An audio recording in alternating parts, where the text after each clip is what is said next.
What's up guys, Wazi here. So it looks like the smartphones we've been looking at here of late are within the high-end to flagship range, and so I decided to switch things up a bit this time and go down to a mid-range device, one which most of us can afford, and since it's so popular here in this region, I guess why not? So the device is the Infinix Note 7, which has been announced but not yet released, but don't worry, we have the full specs including pricing. There are two devices, a standard and the light having a 6.6-inch LCD display. Yes, it's LCD because it's a mid-range device that doesn't cost above $300. It has 4GB of RAM and 128GB of storage, a quad-rear camera setup with a hole punch 8-megapixel selfie camera. There's a side-mounted fingerprint scanner and a 5000 mAh battery with 10-watt standard charging.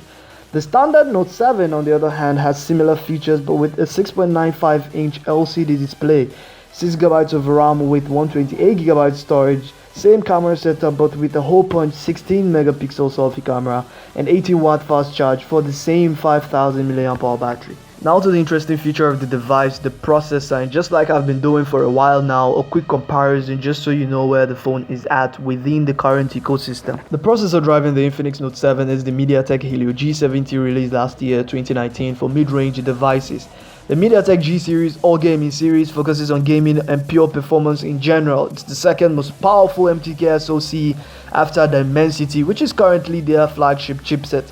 So you can imagine how much power the device has, although it's just a mid-range device. So for a quick comparison, the Helio G70 is comparable to the Snapdragon 665 in terms of processing power. It is powerful than the 665 though, but not up to the 675. And so you get a fair idea of what I'm saying. A device with the Snapdragon 665 is the Nokia 5.3, and the Galaxy A70 has the Snapdragon 675. So you can imagine the Infinix Note 7 as having a processing power between these devices. So my final thoughts, I think it's a good device. It's gonna cost less than $200, 900 to 1000 cities, and around 65,000 naira. So yeah, a good device for the price. In fact, one of the best devices you can get for that price range and mid-range level. It has got what people in this region are looking for: a big screen, 6.9 inches, a big battery which is said to last up to 4 days, really good cameras, and if you're into mobile gaming, you've got a chip built just for that purpose.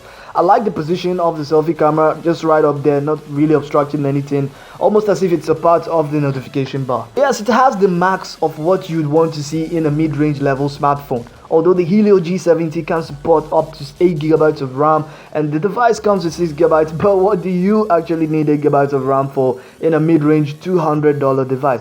So yes, this is currently one of the best, if not the best mid-range device you can get in this region for about $200. And with that, I hope to see you guys on the next one. So stay safe and stay at home.